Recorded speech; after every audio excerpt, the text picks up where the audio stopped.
Veamos ahora el parágrafo 149. En el parágrafo 149, que continúa la reflexión sobre el deber ético o los deberes, la noción de deberes en una determinada sociedad, ¿no? Ligada, por supuesto, a el deber de actuar de una manera determinada u otra. Continúa, decía Hegel en el parágrafo 149, la reflexión sobre el deber, y tiene una tesis que es deliberadamente provocadora, ¿no? Que es la siguiente, que es decir que quien cumple un deber no está padeciendo una limitación, como parecería ser, digamos, la comprensión de la palabra en su uso cotidiano, obligado a hacer algo, por consiguiente, eso limita voluntad o mi capacidad de acción. El deber no es una limitación, sino el deber es, dice Hegel, una liberación. Esa afirmación extraña, paradójica y desafiante tiene mucho que ver con lo que acabamos de decir sobre el sentido de la palabra deberes asociada a un sistema de costumbres o de hábitos de una comunidad cultural. La fe, la confianza en las instituciones de una sociedad.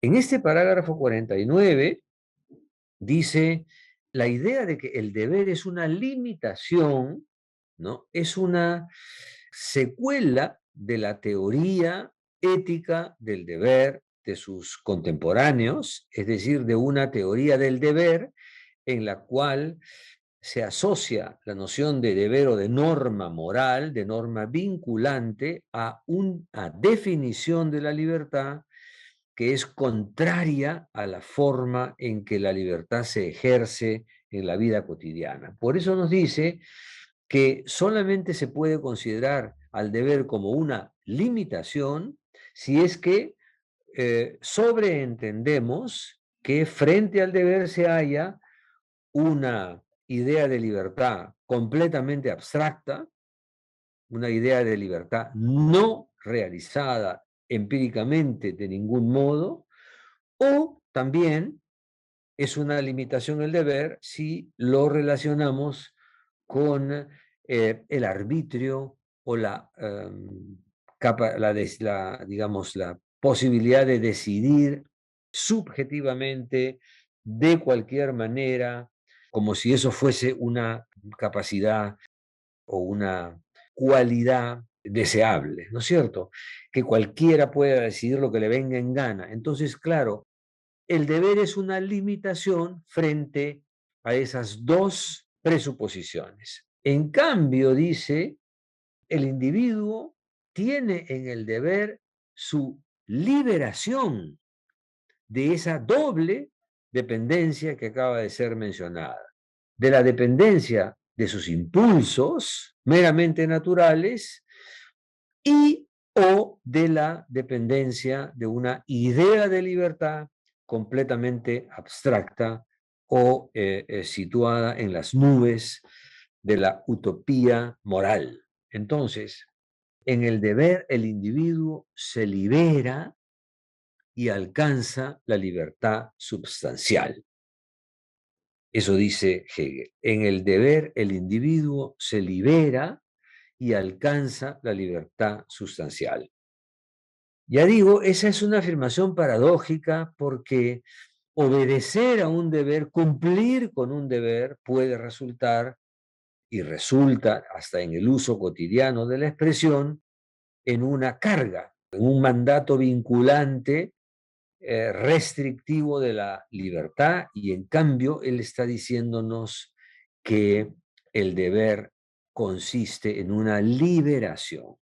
Claro, al afirmar que alcanza la libertad sustancial, nos está diciendo que al cumplir con los deberes, es decir, con aquello que estipulan las formas habituales de conducta de una sociedad, pues nos estamos integrando a ella, estamos reconociendo la validez de la organización ética de una sociedad en la cual la propia libertad o el propio espíritu ha plasmado su voluntad colectiva, aunque por supuesto esta afirmación, ya lo dije en el comentario al parágrafo anterior, debe ser enmarcada en una tesis más general que ya ha sido afirmada al inicio de la sección eticidad, que consiste en que estamos hablando de una situación ética o el espíritu en una comprensión tal que estamos recogiendo o que se está recogiendo las dimensiones anteriores de la universalidad y la particularidad de la voluntad. No en cualquier caso ni en cualquier circunstancia, así lo diré, se puede afirmar que un deber es una liberación. Hay que situar contextualmente la afirmación para comprender su sentido y para relacionarla con la idea de la libertad sustancial. Me viene a la mente en este momento, porque creo que es apropiada la asociación, una tesis que ha defendido Jürgen Habermas en su libro Facticidad y Validez. Porque en cierto momento él reconoce, Habermas, que su teoría de la ética discursiva puede haber pecado, piensa o sostiene en ese momento, puede haber pecado de un cierto grado de abstracción o de normativismo abstracto, justamente como el que está Hegel criticando. ¿Por qué? Porque dice, está imaginándose en la ética discursiva que ante cualquier circunstancia o decisión ética de la vida, sería necesario congregar, al menos de manera experimental o como una hipótesis de trabajo, congregar a una comunidad universal de comunicación o ponerse en la situación en la que en una comunidad universal de comunicación nos preguntamos si aquello que debemos hacer es o no lo correcto o sería o no compartido o asumido como legítimo por esa comunidad. Esa sería, dice Habermas en ese momento, una tarea imposible de realizar en la vida cotidiana por lo que implica de una permanente discusión o sometimiento a discusión de todo lo que hacemos. Para eso, dice Habermas, en la historia de la ética se ha concebido de manera muy razonable la idea de que los hábitos de una sociedad, es decir, las, digamos, normas fácticas de una sociedad, recogen esos principios éticos, esos principios discursivos en un sentido principista, los recogen y los plasman en hábitos de conducta regulados jurídicamente en una determinada sociedad. De manera que los miembros de la sociedad pues se atienen al cumplimiento de esas reglas con el convencimiento de que de esa manera están cumpliendo con lo que la sociedad establece como éticamente válido.